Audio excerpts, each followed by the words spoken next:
যে কোনো বিশ্ববিদ্যালয়ে ভর্তি পরীক্ষায় বা চাকরি পরীক্ষায় 1 মার্ক কমন। তো মাত্র 2 মিনিটে আমরা শিখে নিব রবীন্দ্রনাথ ঠাকুরের সকল নাটক। অবাক লাগছে? কিভাবে শিখবো রবীন্দ্রনাথ ঠাকুরের 2 মিনিটে সকল নাটক? তো চলুন দেখে নেওয়া যাক।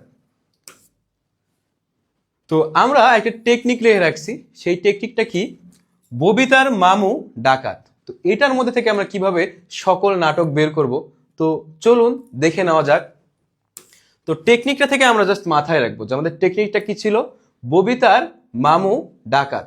তো এখান থেকে দেখুন রবীন্দ্রনাথের সকল নাটক আমরা এখান থেকে পাচ্ছি।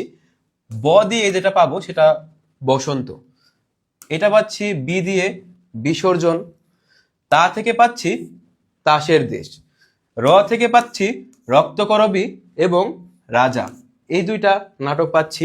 এখানে মা থেকে পাবো মালিনী, মু থেকে পাবো মুক্তধারা, এখানে ডা থেকে পাবো কি ডাকঘর, এবং সর্বশেষে কা থেকে পাবো কালের যাত্রা। অর্থাৎ দেখুন ববিতার মামু ডাকাত, এই একটা ছন্দ থেকে রবীন্দ্রনাথ ঠাকুরের সকল নাটক শেষ। তো আশা করি আমাদের সাথে থাকবেন আপনারা। পরবর্তী আরো একটা ভিডিওতে এইরকম নতুন একটা টপিক নিয়ে হাজির হব। ততক্ষণ পর্যন্ত আমাদের সাথে থাকার জন্য ধন্যবাদ।